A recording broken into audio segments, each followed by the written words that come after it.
الحمد لله نحمده ونستعينه ونستغفره ونعوذ بالله من شرور أنفسنا وسيئات أعمالنا من يهده الله فلا مضل له ومن يضلل فلا هادي له وأشهد أن لا إله إلا الله وحده لا شريك له وأشهد أن محمدًا عبد الله ورسوله يا أيها الذين آمنوا اتقوا الله حق تقاته ولا تموتن إلا وأنتم مسلمون يا أيها الناس اتقوا ربكم الذي خلقكم من نفس واحدة وخلق منها زوجها وبث منهما رجالا كثيرا ونساء واتقوا الله الذي تساءلون به والأرحام إن الله كان عليكم رقيبا يا أيها الذين آمنوا اتقوا الله وقولوا قولا سديدا يصلح لكم أعمالكم ويغفر لكم ذنوبكم ومن يطع الله ورسوله فقد فاز فوزا عظيما أما بعد فإن أصدق الحديث كتاب الله وخير الهدي هدي محمد صلى الله عليه وسلم وشر الأمور محدثاتها وكل محدثة بدعة وكل بدعة ضلالة وكل ضلالة في النار ثم أما بعد أيها المسلمون أوصيكم ونفسي بتقوى الله عز وجل فاتقوا الله يا عباد الله اتقوا الله في أنفسكم وأولادكم وأزواجكم وعشيرتكم وفي جميع أعمالكم وأقوالكم نسأل الله سبحانه أن يجعلنا وإياكم من عباده المتقين ومن عباده المؤمنين المخلصين الصالحين إنه ولي ذلك والقادر عليه أيها المسلمون الله سبحانه وتعالى আমাদেরকে সৃষ্টি করেছেন এবং সুন্দর করে সৃষ্টি করেছেন একটা সুষম ব্যালেন্সড একটা শরীর দিয়েছেন মাইন্ড দিয়েছেন এবং জীবন দিয়েছেন জীবনটা একটা মহা সম্পদ যাতে আমরা জীবনের প্রত্যেকটা জায়গায় সুন্দর সুষমভাবে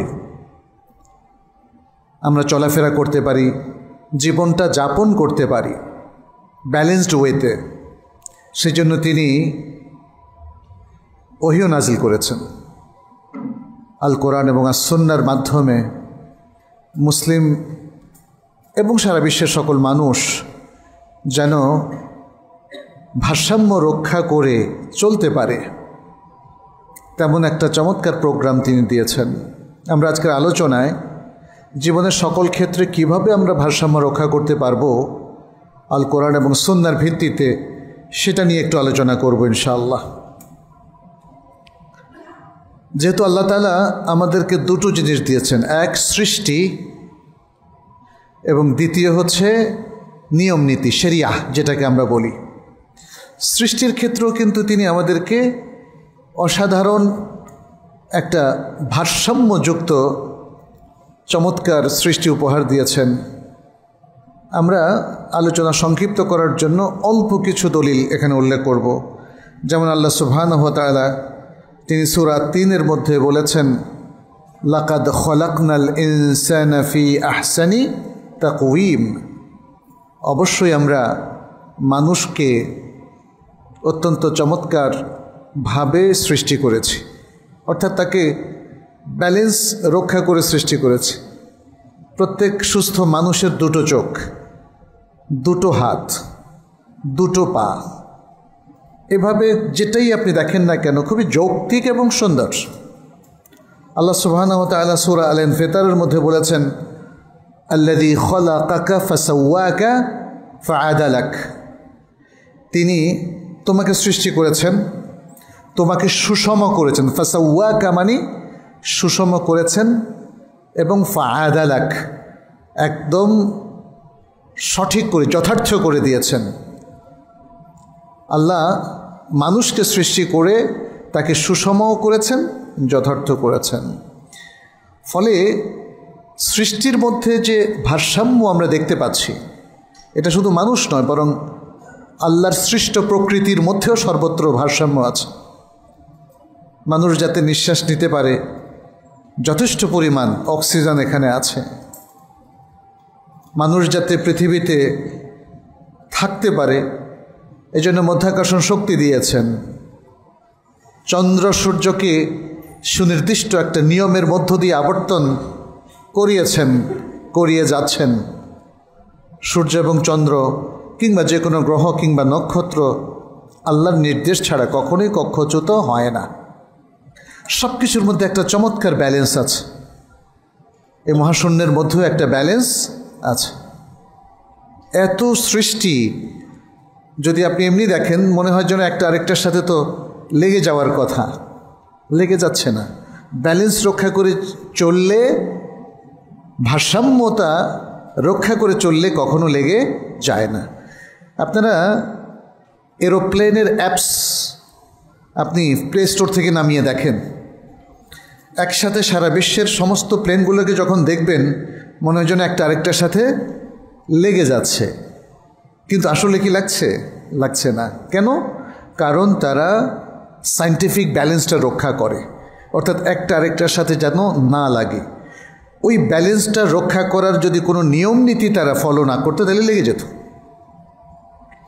আল্লাহ সুবহানাহু ওয়া তাআলা আমাদেরকে সৃষ্টিগতভাবে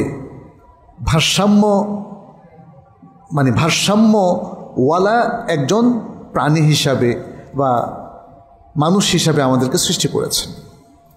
ফলে আমাদের যেমন নির্দিষ্ট সময় খাওয়া, ঘুমানো, কাজ করা, এগুলো ভাগ ভাগ করে দেওয়া আছে। শরীরেরও একটা ঘন্টা আছে বা নিয়ম আছে, ডিসিপ্লিন আছে। সেই ডিসিপ্লিন নিয়ে যারা চলবেন, একটা ভারসাম্যপূর্ণ শারীরিক জীবনযাপন করতে পারবেন। আপনি যদি খাবারে ভারসাম্যহীনতা তৈরি করেন, দেখবেন যে নানা রোগ ব্যাধি চলে আসবে।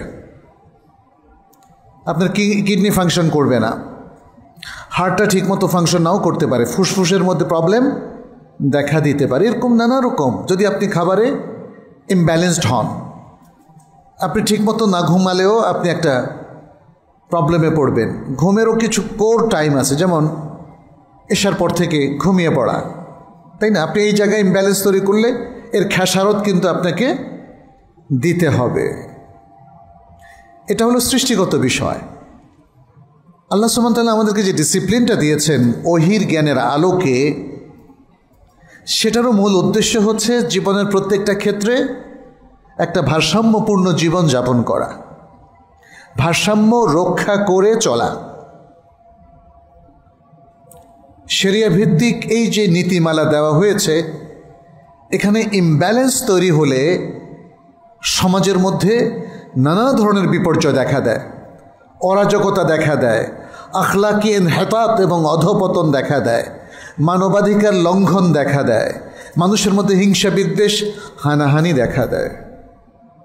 যাতে এগুলো মানুষের নিয়ন্ত্রণে থাকে এবং যাতে এসব কিছু নিয়ন্ত্রণের মধ্য দিয়ে একটা ভারসাম্যপূর্ণ জীবন আমরা যাপন করতে পারি, আল্লাহ সুবহানাহু ওয়া তাআলা এই জন্য ইসলামী শরিয়াত আমাদেরকে দিয়েছেন, বিশ্ব মানবতাকে দিয়েছেন। অতএব আমাদেরকে কোরআন সুন্নাহ ভালো করে পড়তে হবে, জানতে হবে, যাতে আমরা আমাদের ব্যক্তিগত জীবনে, পরিবারে, সমাজে, রাষ্ট্রে এবং বিশ্বের সর্বত্র এই ভারসাম্য রক্ষা করতে পারি, ভারসাম্যপূর্ণ জীবন যাপন করতে পারি। আমরা সেটা নিয়ে আজকে একটু আলোচনা করব। প্রথমেই যেহেতু আল্লাহ সুবহানাহু ওয়া তাআলা স্পষ্ট করে দিয়েছেন আমাদের সৃষ্টির মূল উদ্দেশ্য কি? আল্লাহর ইবাদত করা। ওয়ামা খালাকতুল জিন্না ওয়াল ইনসা ইল্লা লিয়াবুদুন। জিন এবং ইনসানকে আমার ইবাদতের জন্যই আমি সৃষ্টি করেছি। কে বলেছেন? আল্লাহ সুবহানাহু ওয়া তাআলা বলেছেন। ইবাদত হচ্ছে আমাদের মেইন প্রোগ্রাম, জীবনের মূল লক্ষ্য, উদ্দেশ্য, কিন্তু তার মধ্যেও ভারসাম্য প্রয়োজন আছে। আল্লাহ সুবহানাহু ওয়া তাআলা 5 ওয়াক্ত সালাত আমাদের উপর ফরজ করেছেন, 5টা ভিন্ন সময়। এর বাইরে বাকিটাকে নফল করে দিয়েছেন, ফরজ করেন নাই। বলেন নাই যে মানে হয়তো একটা মাস তোমাকে সারাদিন সারা রাত শুধু সালাতই পড়তে হবে, এটা বলেননি। তাহলে জীবনের এই যে মহান লক্ষ্য আল্লাহর ইবাদত, এই জায়গায়ও কিন্তু আমাদের ভারসাম্যপূর্ণ হতে হবে, ব্যালেন্স রক্ষা করতে হবে। কীরকম? কারণ আমাদের তো আল্লাহ সুবহানাহু ওয়া তাআলার বিভিন্ন জায়গায় নানা দায়িত্ব দিয়েছেন। আপনার পরিবারের দায়িত্ব কার? আপনার। স্ত্রীর খোরপোশের দায়িত্ব কার? সন্তানকে চালানোর দায়িত্ব কার? সমাজে মানুষকে সচেতন করা, দাওয়া দেওয়া, তাই না, অনেকগুলো দায়িত্ব। অতএব আপনি যদি সারাদিন শুধু সলাতেই পড়েন তাহলে কিন্তু ভারসাম্য থাকলো না। এ প্রসঙ্গে বিখ্যাত একটা হাদিস আব্দুল্লাহ ইবনে আমর ইবনে আস রাদিয়াল্লাহু তাআলা আনহুমা থেকে বর্ণিত হয়েছে। নবী সাল্লাল্লাহু আলাইহি ওয়াসাল্লাম এর কাছে পৌঁছল যে আব্দুল্লাহ ইবনে আমর ইবনুল আস তিনি দিনভর সিয়াম রাখেন, রাতভর সালাত পড়েন। এতে তার স্বাভাবিক জীবন বিঘ্নিত হচ্ছিল। তার স্ত্রী শিকায়ত করেছে আল্লাহ রাসূল সাল্লাল্লাহু আলাইহি ওয়াসাল্লামের কাছে যে সে আমাদের হক রক্ষা করে না, সে শুধু সালাত নিয়ে আর সিয়াম নিয়েই ব্যস্ত। তখন রাসূলুল্লাহ সাল্লাল্লাহু আলাইহি ওয়াসাল্লাম তাকে বললেন,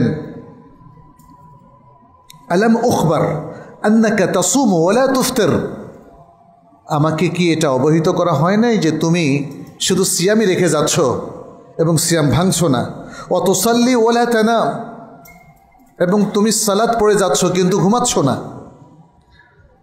তখন তিনি বললেন, নবী সাল্লাল্লাহু আলাইহি ওয়াসাল্লাম বললেন, শোনো, ফাসুম ওয়া আফতির ওয়া সাল্লি ওয়া নাম, তুমি সিয়াম রাখো, এটা তো ভালো কাজ, নিষেধ করছি না, কিন্তু ভাঙতেও হবে। কিছু সিয়াম ভাঙতে হবে জীবনের প্রয়োজনে, অন্যের অধিকারের প্রয়োজনে, স্ত্রীর প্রয়োজনে, সন্তানের প্রয়োজনে। তুমি কিয়ামুল লাইল করো, কোনো সমস্যা নেই, কিন্তু তোমাকে ঘুমাতে হবে তোমার শরীরের প্রয়োজনে। এটাই ব্যালেন্স, এটাই ব্যালেন্স। নবী সাল্লাল্লাহু আলাইহি ওয়াসাল্লাম দেখেন জিনিসটা আরও ইলাবোরেটলি ব্যাখ্যা করলেন। কি বললেন?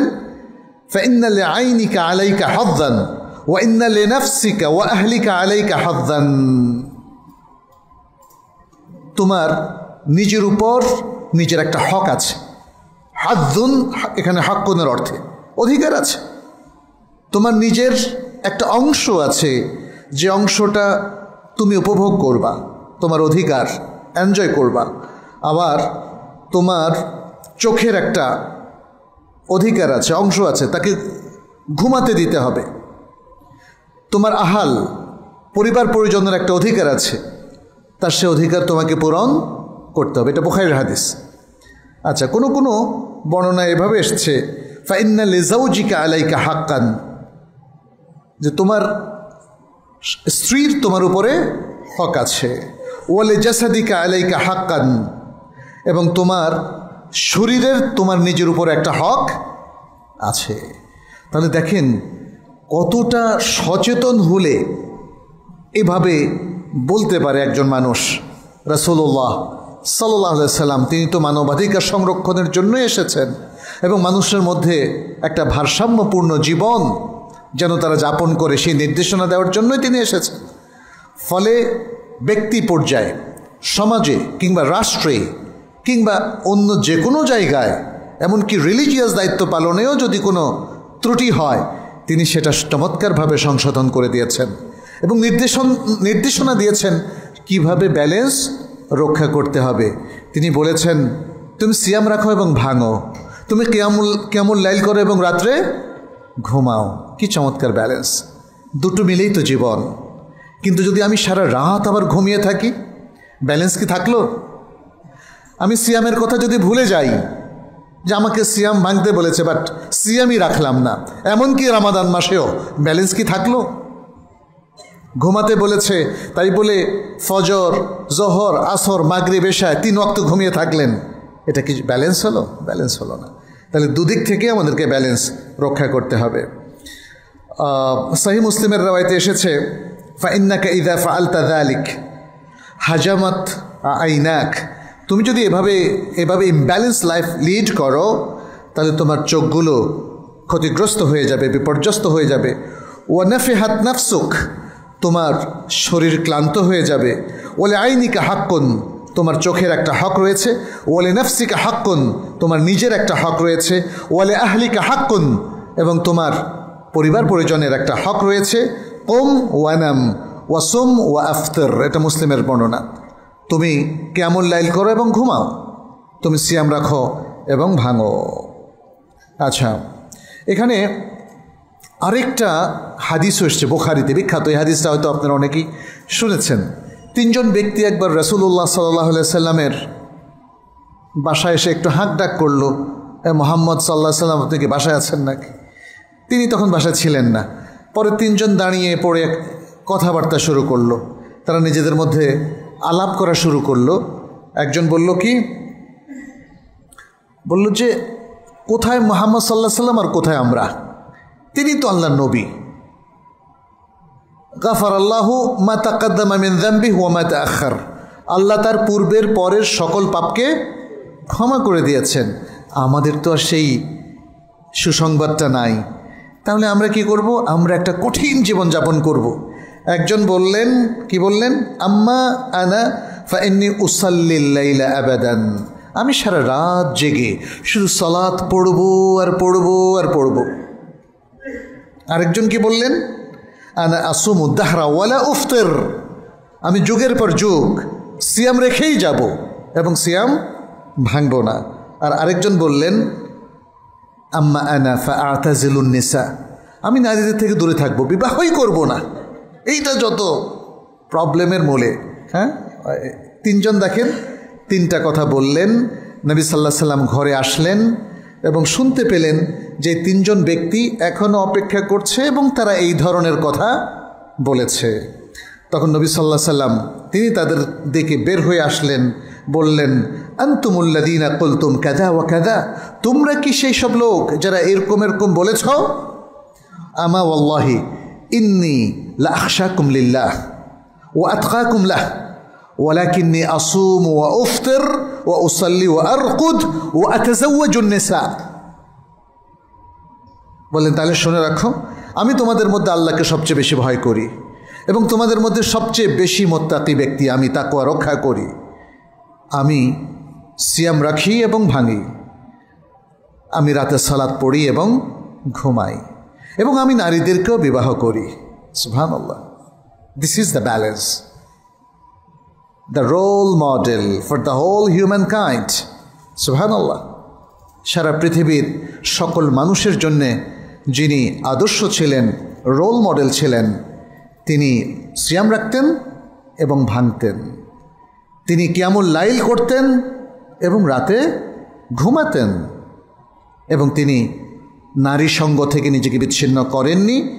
তিনি বিবাহ করেছিলেন এবং তার সন্তান সন্ততিও হয়েছিল।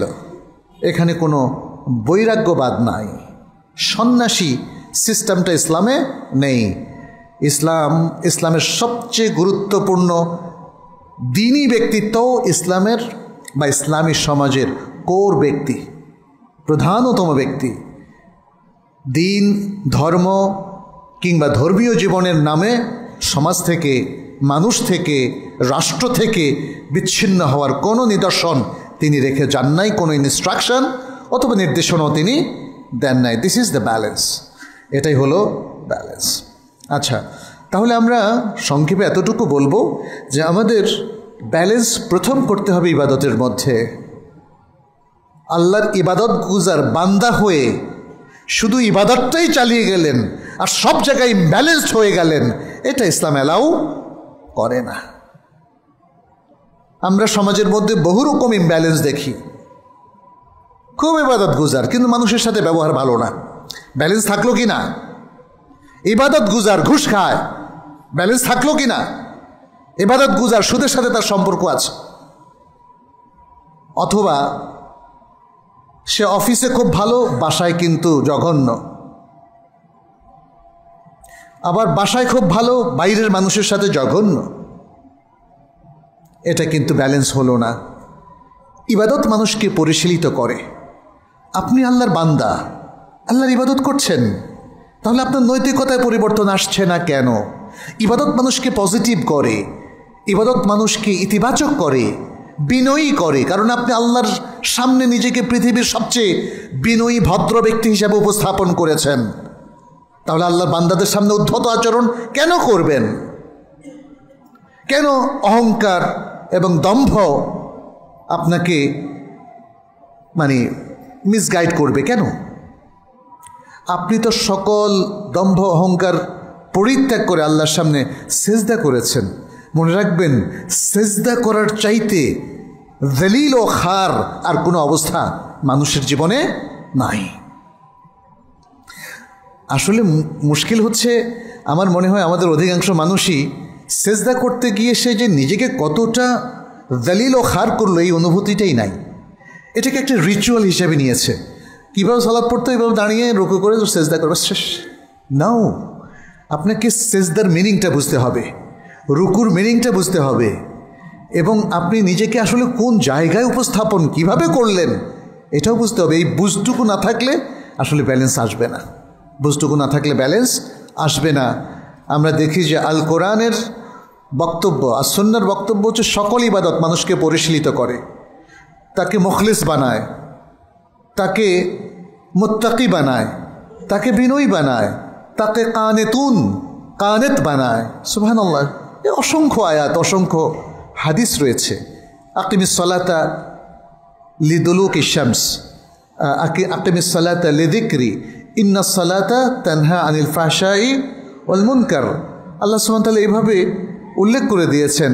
এবং সিয়ামের ক্ষেত্রে আমরা দেখি যে তাকওয়া শেখায়, অর্থাৎ পাপ থেকে ঢালস্বরূপ সিয়াম মানুষকে রক্ষা করে, একটা প্রোটেকশান দেয়। সালাত মানুষকে মুনকার এবং ফাহশা থেকে প্রোটেকশান দেয়। হজ মানুষকে নানা ধরনের আখলাকি সবরগুলো শেখায়, এই যে ইবাদত। তাহলে আমরা যারা ইবাদত করছি তাদের জীবনে ব্যালেন্সটা কোথায়? ব্যালেন্সটা নাই কেন? পাপ থেকে তো আপনার মুক্ত থাকার কথা, তো পাপের মধ্যে সম্পৃক্ত হলেন কেন? আপনি তো হজ করে এসেছেন, আপনি উমরা করে এসেছেন, কিন্তু এরপরও আপনার জীবনের মধ্যে কোনো পরিবর্তন নাই কেন? এটা খুব বড় ধরনের একটা বিষয়। আসলে ব্যালেন্স রক্ষা করার যে প্রোগ্রামটা ইসলাম দিয়েছে ওটার সাথে আমরা পরিচিত হই না। আমরা শুধু রিচুয়ালগুলো পালন করে যাচ্ছি। কিছু জিনিস শিখলাম মা বাবা থেকে অথবা ধর্মীয় ব্যক্তিত্বদের কাছ থেকে, বাস সেটা পালন করে যাচ্ছে। আমাদেরকে বলা হয়েছে এগুলো করলে জান্নাতে যাবে, বাস। অতএব আমি আশা করছি যে আমরা প্রত্যেকেই এই যে নানা ব্যালেন্সের দিকগুলো বললাম, শুধু একটা দিক না, বেশ কয়েকটা দিক আমরা এখানে চিহ্নিত করলাম। আপনারা ইবাদতের ক্ষেত্রে সেটা খেয়াল রাখবেন। দ্বিতীয় হচ্ছে আমাদের প্রাত্যহিক জীবন যাপন, প্রিয়জনদের সাথে, সমাজের অন্যান্য নাগরিকদের সাথে এই জীবনযাপনের ক্ষেত্রে ব্যালেন্স রক্ষা করা। এই জায়গায়ও কিন্তু আমাদের একটা বড় ধরনের বিপর্যয় আছে। আমরা কিন্তু ঠিকমতো রক্ষা করতে পারছি না আমাদের যে ব্যালেন্স। এখানে আমরা দেখি যে আমাদের যেমন পুরুষরা যারা বাইরে কাজ করছেন, ঘরে তাদের যথেষ্ট সময় কম দেওয়া হচ্ছে। নারীরা তারাও দেখেন রান্নাবান্না নিয়ে ব্যস্ত। বাইরের থেকে যখন তার স্বামী আসে সেখানেও দেখা যাচ্ছে যে সে আসার সাথে সাথেই কিন্তু কথা কাটাকাটি হয়ে যাচ্ছে। অধিকাংশ ফ্যামিলিগুলোতে এখন এটা ঘটছে। প্রত্যেকেই একে অপরের দোষ খুঁজে বেড়াচ্ছেন, কাকে কোনখান দিয়ে আটকানো যাবে, হুজ্জত কায়েম করা যাবে। ঠিক একই অবস্থা প্রতিবেশীর মধ্যেও চলছে। জনগণের মধ্যে, বিভিন্ন দল মতের গোত্রের মধ্যেও আমরা দেখি একই রকম ব্যালেন্স নেই। অথচ ইসলাম এসেছে কি জন্যে?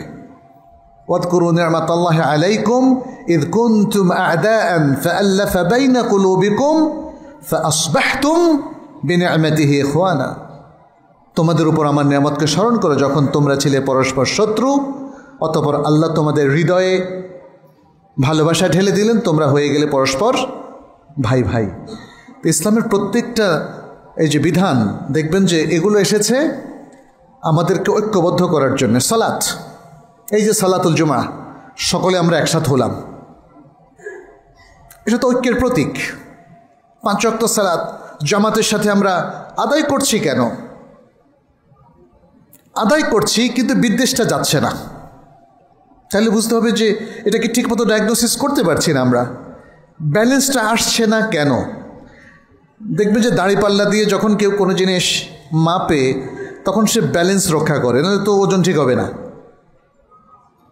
যদি এই পাল্লায় বেশি থাকে এই পাল্লা থেকে ওই পাল্লায় নিয়ে যায়, অথবা এখান থেকে একটু কমায় রাখে যাতে দুইটা পাল্লা সমান হয়। সে কিন্তু সিম্পলি ডায়াগনোসিস করতে পারছে যে সে যখন দাঁড়িপাল্লা দিয়ে মাপে তখন আসলে সমস্যাটা কি, সমান কেন হচ্ছে না। সমান হওয়া পর্যন্ত সে তার চেষ্টা সংগ্রাম অব্যাহত রাখে। আমরা কিন্তু এই চেষ্টাটা করছি না। আমার প্রতিবেশীর সাথে আমার সমস্যা একে আমি নিজে নাকি আমার প্রতিবেশী? দেখেন, আমি ভাবছি আমার প্রতিবেশী, আমার প্রতিবেশী ভাবছে আমি। স্বামী এবং স্ত্রীর মধ্যে যখন কথা কাটাকাটি হয়, ধরেন সাংসারিক অশান্তি তৈরি হয়, তখন স্বামী ভাবে যত দোষ হচ্ছে স্ত্রীর, আর স্ত্রী ভাবে যত দোষ হচ্ছে স্বামীর। এবং এভাবে জাতির বৃহত্তর সকল পরিসরেও দেখবেন এই ধরনের ইমব্যালেন্স। কেউ কিন্তু ডায়াগনোসিস করে এটা বের করছে না দোষটা আসলে আমার। যদি আমারই দোষ হয় তাহলে তো আমি সংশোধন হয়ে যেতে পারি।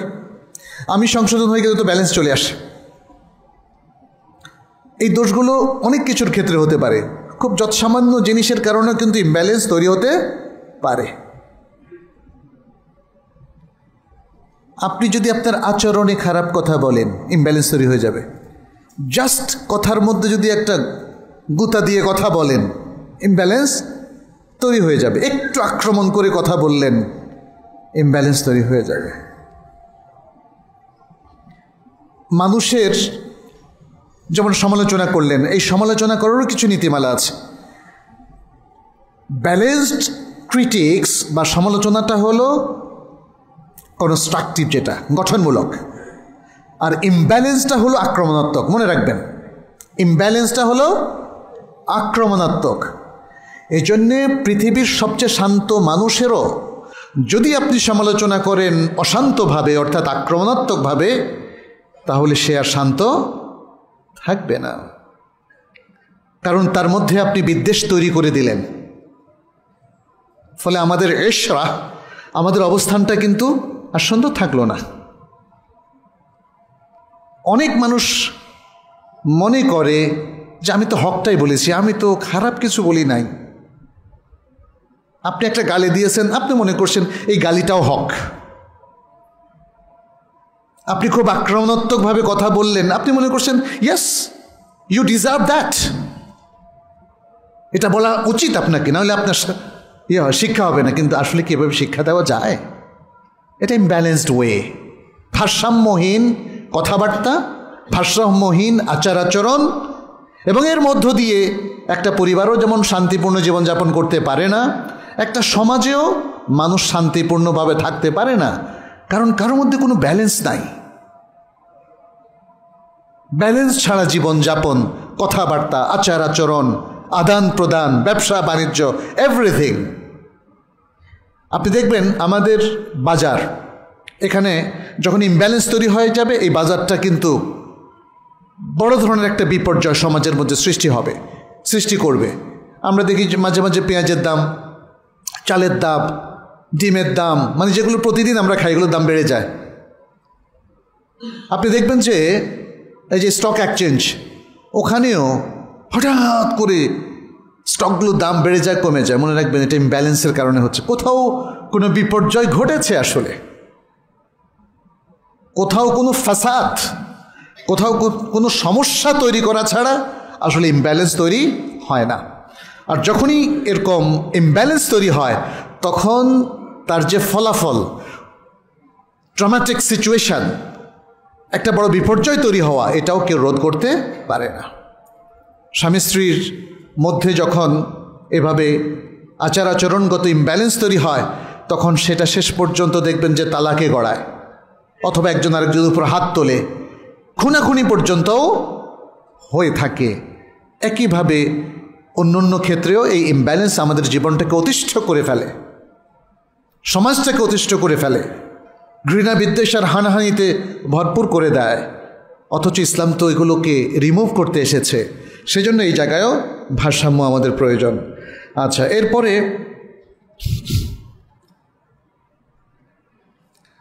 আরেকটা ভারসাম্য প্রয়োজন হচ্ছে আচার আচরণে।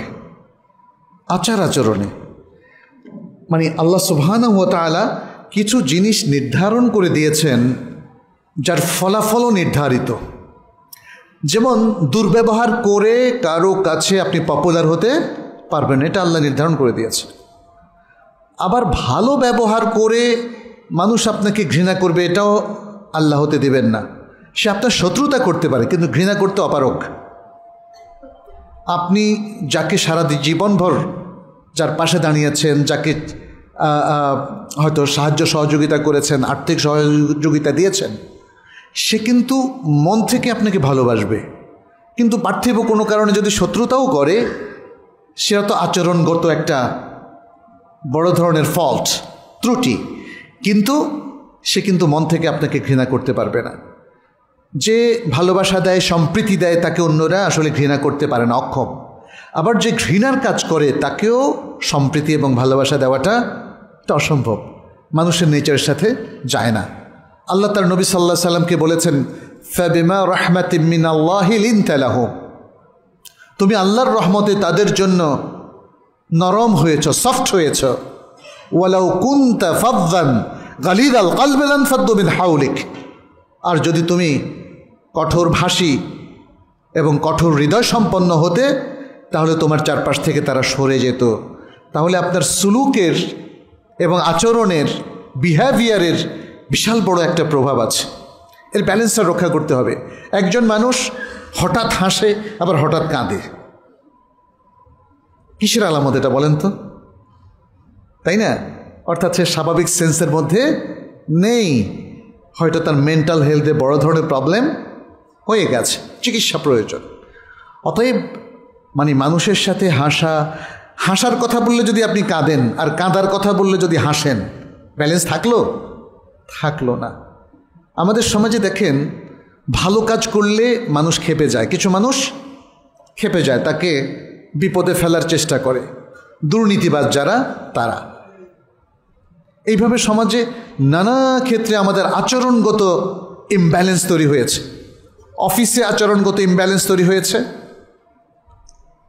আমাদের বিভিন্ন শ্রেণীগত লোকদের ক্ষেত্রে ইমব্যালেন্স তৈরি হয়েছে, বিভিন্ন পেশার মানুষের মধ্যেও ইমব্যালেন্স তৈরি হয়েছে, তাই না? এই ইমব্যালেন্সটা সমাজকে অশান্ত করে ফেলে, মানুষের অধিকার লঙ্ঘিত হয়। একজন মানুষ একটা কথা বলল, তাকে আপনি গুম করে ফেললেন, খুন করে ফেললেন, চড়াও হলেন। ইগোইস্টিক প্রবলেমের কারণে মানুষকে আপনি পৃথিবী থেকে সরিয়ে দেওয়ার ষড়যন্ত্র করলেন। মারাত্মক ইমব্যালেন্স সমাজের মধ্যে। এবং এই জিনিসটা শুরু হয় আচরণগত ইমব্যালেন্সের মধ্য দিয়ে। একজন মানুষ যিনি সুশীল, সুন্দর, মুফাক্কাফ, সংস্কৃতিবান, কোরআন সুন্নাহর তাবেদার, আপনি তাকে চেষ্টা করলেও কোনোদিন অন্যায় কাজ করাতে পারবেন না। সাহাবায়ে কেরাম এবং আজকের যুগেও নিশ্চয়ই এমন কিছু মানুষ আছে আলহামদুলিল্লাহ, যাদের কারণে সমাজটা টিকে আছে। তারা হয়তো সমাজের বৃহত্তর অংশের ইমব্যালেন্সটাকে তাদের ভালো কাজ দিয়ে ব্যালেন্স করার চেষ্টা করে, তারপরেও শেষ রক্ষা হবে না। এই সমাজের অধিকাংশ মানুষ ভারসাম্যপূর্ণ জীবনের দিকে ফিরে আসতে হবে এবং ভারসাম্যপূর্ণ আচরণ তাদেরকে করতে হবে। আচ্ছা, এখানে আরেকটা তৃতীয় যে জিনিসটা বা চতুর্থ, সেটি হচ্ছে কথাবার্তায় ব্যালেন্স রক্ষা করা। এটা যদিও আচরণের একটা অংশ, বাট তারপরেও আমরা বললাম কথাবার্তায় ব্যালেন্স রক্ষা করাটা কেমন। যেমন আল্লাহ সুবহানাহু ওয়া তাআলা এখানে কিন্তু ব্যালেন্স রক্ষা করার মূলনীতিটা দিয়েছেন। প্রত্যেকটা পয়েন্টে কোরআনের আয়াত আছে। তিনি সূরা লোকমানের মধ্যে বলছেন, লোকমান তার সন্তানকে যে ওসিয়ত করেছিল, এটা তার মধ্যে একটা, ওয়াগদুদ মিন সাওতিকা ইন্না আনকারাল আসওয়াতি লাসাউতুল হামির, আর তোমার আওয়াজটাকে সংযত করো, কারণ সবচেয়ে বিশ্রী আওয়াজ হচ্ছে গাধার আওয়াজ। আপনি চিৎকার করে যদি মা বাবার সাথে কথা বলেন, তাহলে আপনি কোরআনের লঙ্ঘন করলেন। কোরআন বলছে ফালা তাকুল্লাহুমা উফিন। আপনি শিক্ষকের সাথে আচরণে ব্যালেন্স রক্ষা করছেন কি না, তাই না? নাকি আপনি শিক্ষকদেরকেও ইগনোর করছেন এবং তাদের সামনে বেয়াদবি করছেন, কটুবাক্য উচ্চারণ করছেন। দেখার বিষয়, আজকের আধুনিক শিক্ষা কিন্তু আমাদের তরুণদেরকে অনেক আদবের বাইরে নিয়ে গেছে, তাই না? শিক্ষক, শিক্ষা প্রতিষ্ঠানের প্রধানরাও তাদের রাগারাগি এবং তাদের খারাপ ব্যবহার থেকে মুক্ত হতে পারে না। আবার এটাও ঠিক, কোনো ক্ষেত্রে হয়তো শিক্ষক নিজেই এমন কিছু করেছেন যে কারণে সাধারণ শিক্ষার্থীরা তার বিরুদ্ধে ক্ষেপে উঠেছে, তাই না? কথাবার্তা, এখানে মূল জিনিসটা হচ্ছে কথাবার্তা। কি কথা বলছেন?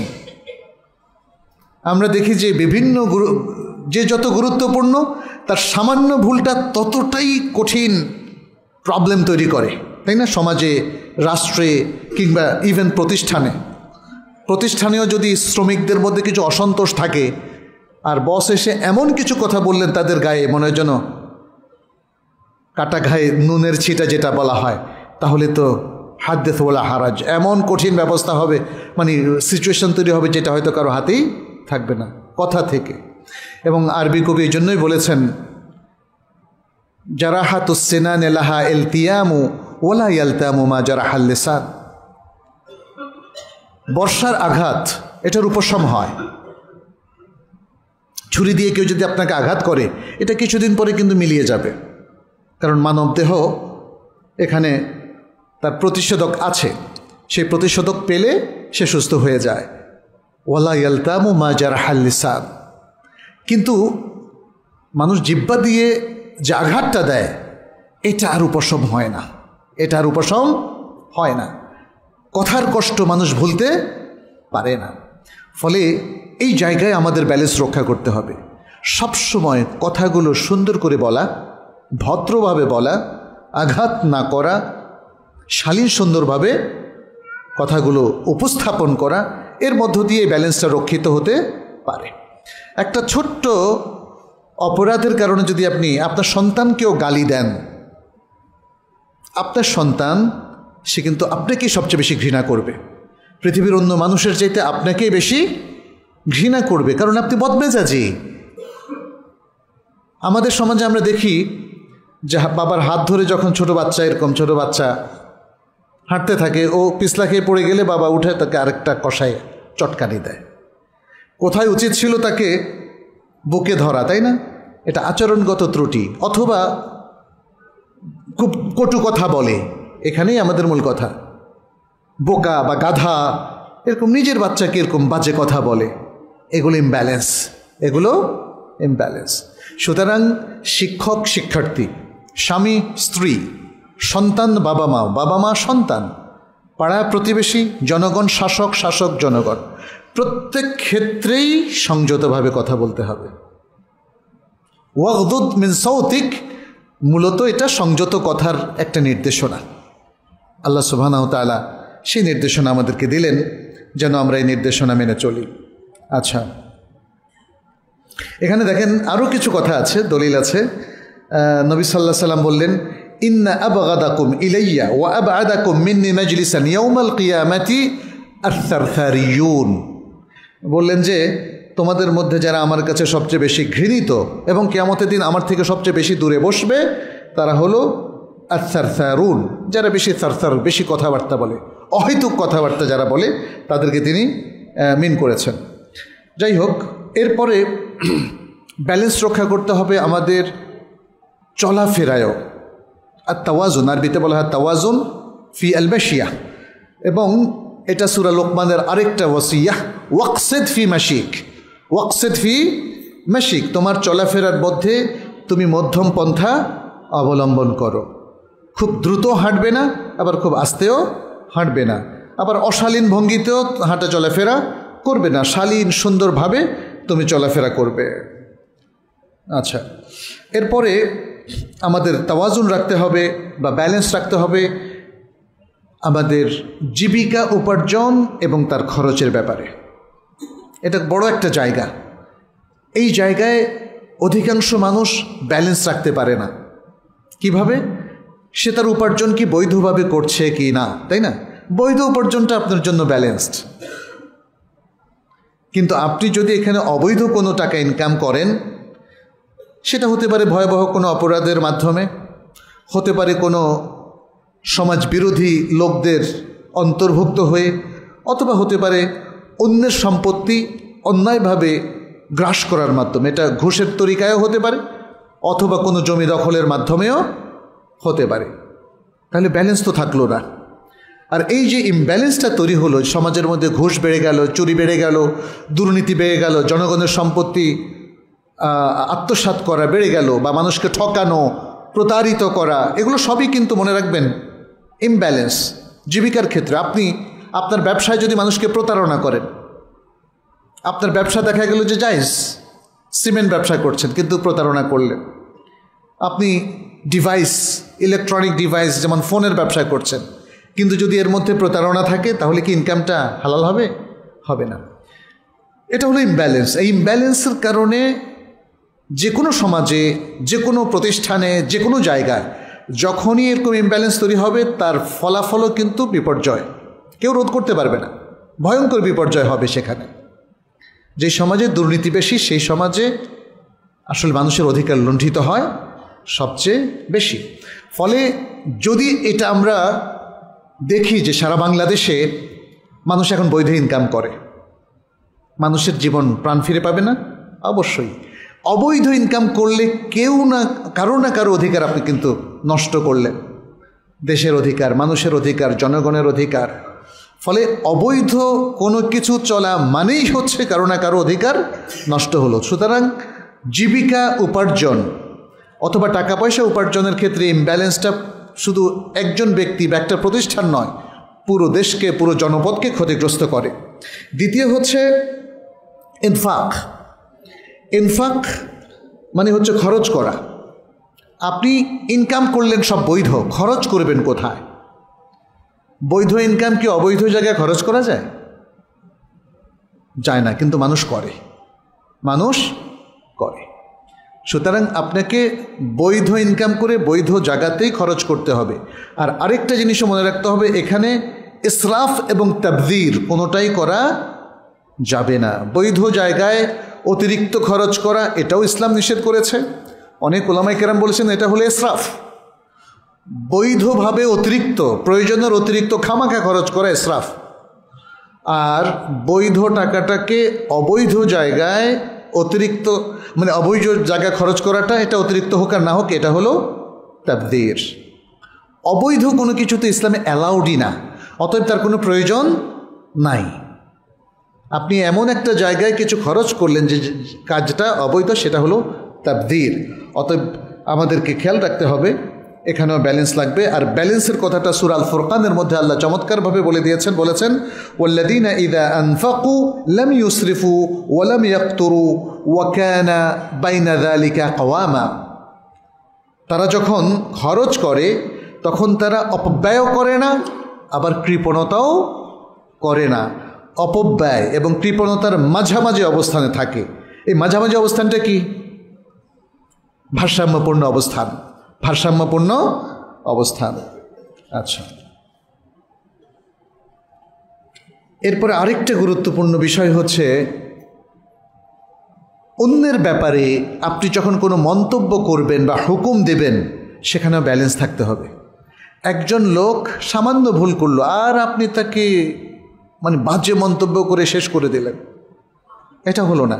একজন লোক ছোট্ট ভুল করলো, তাকে যেভাবে নসিহা করার সিস্টেম ইসলাম বলেছে, আপনি সেটাকে লঙ্ঘন করে নিজের মন মতো জিনিস চাপিয়ে দিলেন, তাকে মানুষের সামনে ভয়ঙ্করভাবে রিফিউট করলেন। এতে ইমব্যালেন্স তৈরি হয়। আপনি যেমন ইমব্যালেন্স তৈরি করেছেন, আপনার এই সমালোচনাটাও অন্যরা নিতে পারে না, তখন তারা দ্বিগুণভাবে আপনার বিরুদ্ধে দাঁড়িয়ে যায়, তাই না? ফলে এই জায়গাটা আমাদেরকে মনে রাখতে হবে। এখানে আল্লাহ সুবহানাহু ওয়া তাআলা বলেন সূরা আল মাইদার ৮ নম্বর আয়াতে, ইয়া আইয়ুহাল্লাযীনা আমানু, হে ঈমানদারগণ, কুনু কাওয়ামিনা লিল্লাহ শুহাদাআ বিল কিসতি ওয়ালা ইয়াজরিমান্নাকুম শানাআনু কওমিন আলা আল্লা তা'দিলু ই'দিলু হুয়া আকরাবু লিত-তাকওয়া ওয়াত্তাকুল্লাহ ইন্নাল্লাহা খাবীরুম বিমা তা'মালুন। হে ঈমানদার লোকেরা, তোমরা আল্লাহর জন্য দণ্ডায়মান হও আর ইনসাফ সহকারে সাক্ষ্য দাও। কোনো জাতির প্রতি বা সম্প্রদায়ের প্রতি শত্রুতা যেন তোমাদেরকে ইনসাফ না করার প্রতি উদ্বুদ্ধ না করে, তোমরা ইনসাফ করো। এটাই হচ্ছে তাকওয়ার সবচেয়ে নিকটবর্তী। আর আল্লাহকে ভয় করো, নিশ্চয়ই আল্লাহ তোমরা যে আমলগুলো করছো সে সম্পর্কে সম্যক অবগত, অবহিত। আচ্ছা, আল্লাহ সুবহানাহু ওয়া তাআলা দেখেন সূরা আন-নিসার মধ্যে একই কথা আবারও বলেছেন একটু ভিন্নভাবে 135 নম্বর আয়াতে, ইয়া আইয়ুহাল্লাযীনা আমানু কুনু কাওয়ামিনা বিল কিসতি শুহাদাআ লিল্লাহি ওয়ালাউ আলা আনফুসিহিম আউল ওয়ালিদাইনি ওয়াল আকরাবিনা ইন ইয়াকুন গানিয়ান আও ফাকিরান ফাল্লাহু আওলা বিহিমা ফালা তাত্তাবিউল হাওয়া আন তা'দিলু। বলেছেন, হে ইমানদার লোকেরা, তোমরা ইনসাফ সহকারে দণ্ডায়মান হও, আল্লাহর জন্য সাক্ষীদাতা হয়ে যাও, যদিও সেটা তোমাদের নিজেদের বিরুদ্ধে যায় অথবা তোমাদের বাবা মায়ের বিরুদ্ধে কিংবা আত্মীয় স্বজনের বিরুদ্ধে। এখানে আল্লাহ সুবহানাহু ওয়া তাআলা বলছেন ইনসাফ কায়েম করার জন্য। আপনি অন্যায় করেছেন, আপনি নিজেকে জাস্টিফাই কেন করছেন? এটা ইমব্যালেন্স। আপনার উচিত হচ্ছে স্বীকার করে নেওয়া। স্বীকার করে নেওয়ার এই দৃষ্টান্ত আমরা নবী সাল্লাল্লাহু আলাইহি সাল্লামের সাহাবাদের মধ্যে প্রচুর পাই। এমনকি তারা যারা বিবাহিত অবস্থায় জেনাও করেছেন, নবী সাল্লাল্লাহু আলাইহি সাল্লামের কাছে এসে বললেন, ইয়া রাসূলুল্লাহ, আমি এই কাজটি করেছি, আমার উপর আকিম আলাইয়াল হাদ, আমার উপর আপনি ফৌজদারি দণ্ডবিধি, ইসলামের ফৌজদারি দণ্ডবিধি আপনি কায়েম করুন। নবী সাল্লাল্লাহু আলাইহি সাল্লাম মুখ ফিরিয়ে নিলেন, আবার বললেন, আবার বললেন, আবার বললেন। চতুর্থবার বলার পরে তিনি নিজের উপর নিজেই সাক্ষী কায়েম করে এতটা আফসোস, এতটা অনুতপ্ত তিনি হলেন, রাসূল সাল্লাল্লাহু আলাইহি সাল্লাম শেষ পর্যন্ত তার উপর শাস্তি কায়েম করলেন। ইমরাতে জুহাইনা গোত্রের সে মহিলা অথবা গামেদিয়া গোত্রের সে মহিলার কথাও আপনারা জানেন। তার মানে হচ্ছে অপরাধ করবেন, অস্বীকার কেন করবেন? তাহলে আপনার কি আখেরাত নেই? আখেরাতের ভয় নেই? এ কথাই আল্লাহ তাআলা এখানে বলছেন। নিজের বিরুদ্ধে, নিজের বাবা মা কিংবা আত্মীয় স্বজনের বিরুদ্ধে হলেও আপনি সত্যকে স্বীকার করে নেবেন, কারণ আপনি সত্যকে স্বীকার না করলে তখন এটা অন্যদের উপর গিয়ে পড়বে এবং একটা বিপর্যয় সৃষ্টি হবে, ভুল বিচার হতে পারে, অন্যরকম হুকুম হতে পারে, যেটা কখনোই উচিত নয়। এই জন্য আল্লাহ সুবহানাহু ওয়া তাআলা শেষে এসে বললেন, ফালা তাত্তাবিউল হাওয়া আন তা'দিলু, অতএব আদল ইনসাফ না করার জন্য তোমরা তোমাদের প্রবৃত্তিকে অনুসরণ করো না। এরকম আরও অনেকগুলো নসুস আছে। আরেকটা বিষয় হচ্ছে আমরা ব্যালেন্স রক্ষা করতে হবে আমাদের আবেগ অনুভূতির ক্ষেত্রেও। আবেগকে সংযত রাখাটাই হচ্ছে এখানে ব্যালেন্স।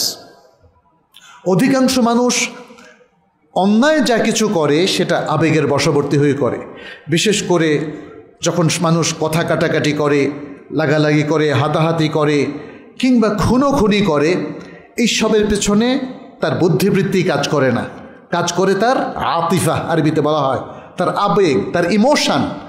এই ইমোশানটাকে কন্ট্রোল করাটা খুবই জরুরি এবং এখানে সংযত থাকাটা খুব জরুরি। ইমোশানটা আমরা জানি, ইমোশান না থাকলে মানুষ কিন্তু হাসতেও পারবে না, কাঁদতেও পারবে না। অনেক সময় আপনার হাসার প্রয়োজন হতে পারে। একটা খুশির সংবাদ, সবাই হাসছে, আপনি যদি না হাসেন বুঝতে হবে কোনো প্রবলেম আছে, হাসতে হবে।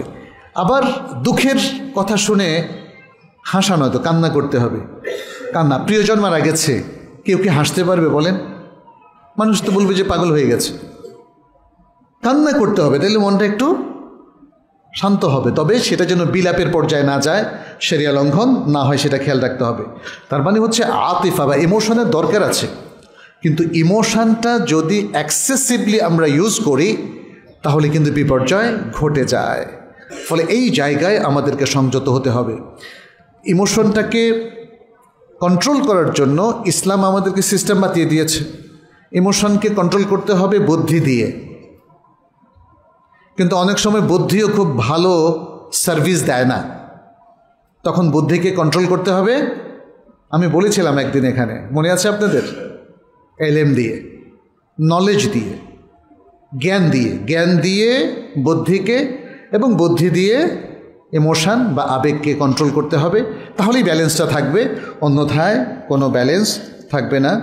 আমরা প্রিয় ভাইরা, জীবনের প্রত্যেকটা ক্ষেত্রে আসলে ব্যালেন্স প্রয়োজন। আজকে এই ব্যালেন্সগুলো হারিয়ে গেছে।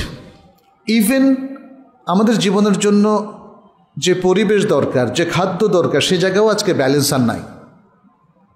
সব জায়গায় ভেজাল আর ভেজাল, উল্টাপাল্টা জীবনধারা, চিন্তা চেতনা, সব কিছু আমাদেরকে ইমব্যালেন্স করে দিয়েছে। সবচেয়ে বেশি ইমব্যালেন্স করেছে আমাদেরকে আমাদের এই মুসলিম সমাজের শিক্ষা ব্যবস্থা। আমাদের শিক্ষা ব্যবস্থা এটা কোরআন সুন্নাহর প্রতিনিধিত্ব করে না। আমাদের জাতীয় শিক্ষা ব্যবস্থার কথা বলছি, সেখানে ন্যূনতম কোরআন শুদ্ধ করে পড়ারও কোনো ব্যবস্থাপনা নাই। আল্লাহকে সঠিকভাবে চেনার কোনো শিক্ষা নাই। রাসূল সাল্লাল্লাহু আলাইহি ওয়াসাল্লামের রিসালাতের মূল উদ্দেশ্য এটা বোঝার কোনো উপায় নাই। এই শিক্ষা ব্যবস্থা আমাদেরকে স্বার্থপর এবং ইহুদি নাসারাদের নির্ভরশীলতা শিখিয়েছে। ফলে মুসলিম জীবনে দেখা দিয়েছে ভয়ঙ্কর এক ইমব্যালেন্স, ভারসাম্যহীনতা, যেটার জের টানতে হচ্ছে পুরো জাতিকে। মুসলিমরা যদি জেগে না উঠে, তারা যদি সচেতন না হয়, তাদের অধ্যয়ন যদি না বাড়ায়, বুদ্ধিবৃত্তিক অ্যাপ্রোচ এবং জ্ঞানের চর্চা, রিসার্চ, এগুলো যদি না বাড়ায়, তাহলে মুসলিমরা কখনোই ঈপ্সিত লক্ষ্যে পৌঁছতে পারবে না। মনে রাখবেন, রাসূল সাল্লাল্লাহু আলাইহি ওয়াসাল্লামের যুগে আজকের মতো আধুনিক রিসার্চ ছিল না বটে, কিন্তু যে কথাগুলি আমরা বললাম ব্যালেন্স রক্ষার জন্য, পুরোটাই তিনি সেখানে ইমপ্লিমেন্ট করেছিলেন, বাস্তবায়ন করেছিলেন। এবং আমরা অতিরিক্ত কিছুই বলছি না।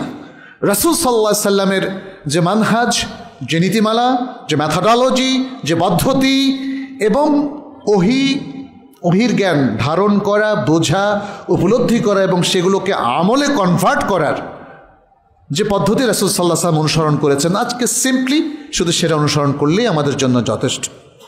কিন্তু আজকে অন্য দুর্নীতিগ্রস্ত জাতি কিংবা ধর্ম, তাদের কৃষ্টি কালচার দ্বারা প্রভাবিত হয়ে আজকে আমাদের মুসলিম উম্মার বড় ধরনের প্রবলেম হয়ে গেছে। আমরা কিন্তু সরাসরি প্রত্যেকেই এখন যে ব্যালেন্সটা রক্ষা করার কথা বলা হচ্ছে, এটা কিছুটা দুরূহ হয়ে পড়েছে। কারণ এই ব্যালেন্সটা রক্ষা করার জন্য তো আমাকে কোরআন সুন্নাহর জ্ঞানটাকে প্রাধান্য দিতে হবে এবং সেই জ্ঞানটা সবার মধ্যে ছড়িয়ে দিতে হবে। সেই জ্ঞানটা অর্জনের মধ্য দিয়ে ব্যালেন্সটা ফিরে আসতে পারে। কিন্তু যদি আজকে পাশ্চাত্য শিক্ষার মধ্যে থেকে পাশ্চাত্য কৃষ্টি কালচার কিংবা পৌত্তলিক কৃষ্টি কালচারকে ধারণ করে আপনি জাতিকে উন্নত করতে চান, এটা কখনোই সম্ভব নয় এবং এই জায়গায় ব্যালেন্সও কখনো আসবে না। আমরা তো মুসলিম জাতি, তাই না? ফলে ব্যালেন্সটা হবে ইসলামিক ব্যালেন্স।